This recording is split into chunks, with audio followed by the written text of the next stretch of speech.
নমস্কার সকলকে, আরও একটা ব্লগ ভিডিও নিয়ে তোমাদের সাথে চলে এসেছি। এটা হলো বহরমপুর শহরের একটা বিশেষ ঐতিহ্যপূর্ণ ঠাকুর বিসর্জনের শোভাযাত্রা বা ঠাকুর নিরঞ্জনের শোভাযাত্রা। তো এটা শুধুমাত্র কার্তিক মাসের শেষ দিন এই পুজোটা হয়।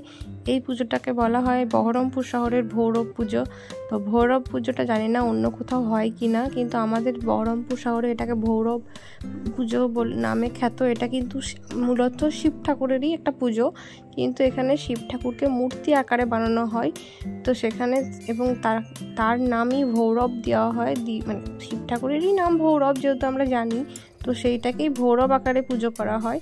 তো এবং আরও অনেক ছোট ছোট গলিতে পাড়াতে অনেক জায়গায় ঠাকুর হয় এবং এক এক জায়গায় এক এক রকম নামে বিখ্যাত। কোথাও হঠাৎ বাবা, কোথাও বস বাবা, কোথাও ডাস্টবিন বাবা, কোথাও নিম বাবা, তো আরও অনেক নামেই আছে। প্রচুর নাম বলে হয়তো শেষ করা যাবে না এবং প্রচুর ঠাকুর হয়।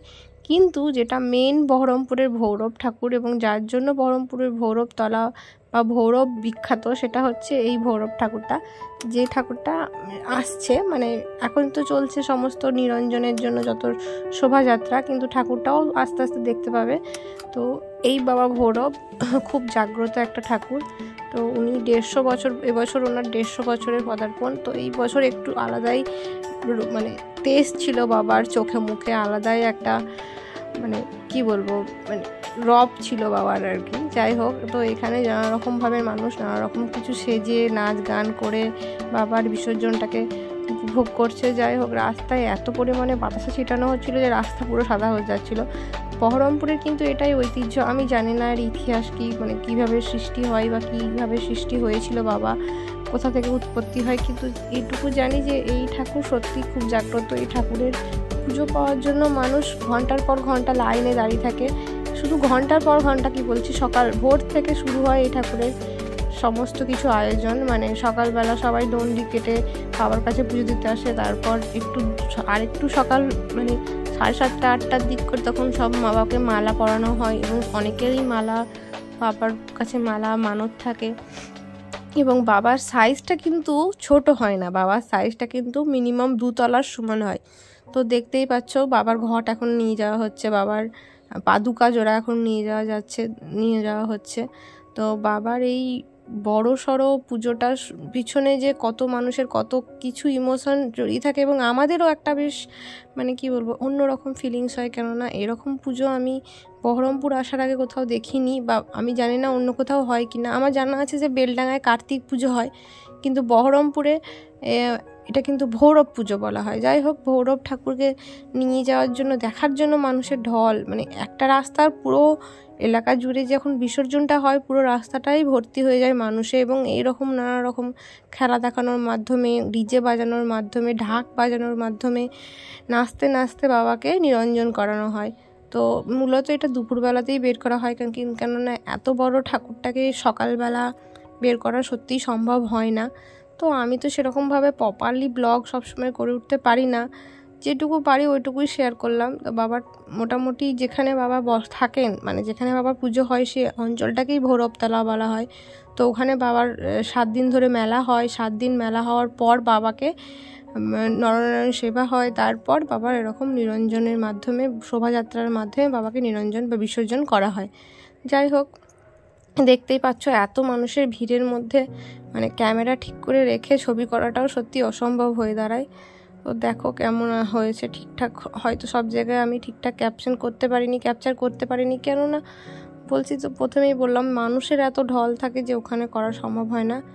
তো যাই হোক, বাবা আসছেন, তো সকলের বাবার সত্যিই খুব জাগ্রত এবং বাবা সকলের মনস্কামনা পূর্ণ করেন। তো বাবা আসছেন এবং বাবা আসার সাথে কী হয়, এত বেশি তার আছে আমাদের কারেন্টের তার, কেবল লাইনের তার, সেইগুলোর জন্য বাবা না আসতে গিয়ে বাবা আটকে যান। তো ওই তারগুলোকে সামলে সমস্তভাবে যাতে মানুষের কোনো ক্ষতি না হয় সেভাবেই আস্তে আস্তে পুরো জিনিসটাকে হ্যান্ডেল করতে হয়। তো দেখতেই পাচ্ছ বাবা চলেই এসছে প্রায়, কিন্তু বাবার এবং যত বাবা কাছে আসবে তত বেশি মানুষ আরও বেশি বাতাসা ছোটানো এবং বাবাকে আবার আসছে বছর আবার হবে এভাবে জয় বাবা ভৈরব এসব বলে আরাধনা দিয়ে বাবাকে পাশ দিয়ে নিয়ে যাওয়া হচ্ছে। এরপর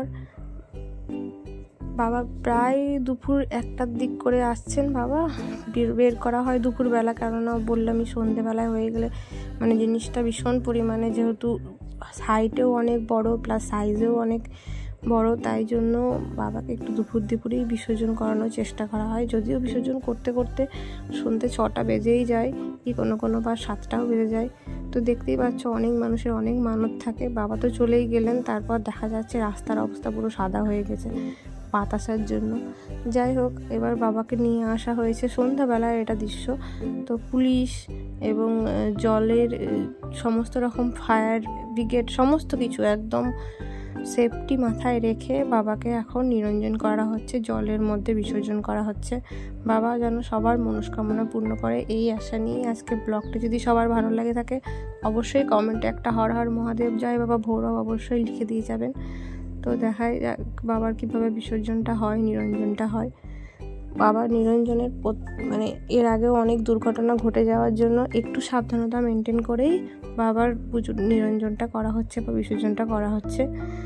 বাবা যেন সবাইকে ভালো রাখে। এত বড় ঠাকুর হ্যান্ডেল করা সত্যিই সম্ভব হয় না বলেই মাথার দিকে একটু এক জায়গায় একটু ছড়ে গেছে। যাই হোক, বাবা অবশ্যই আবার আসবেন, আসছে বছর বাবা সত্যিই আবার আসবেন সকলের মনস্কামনা পূরণ করতে।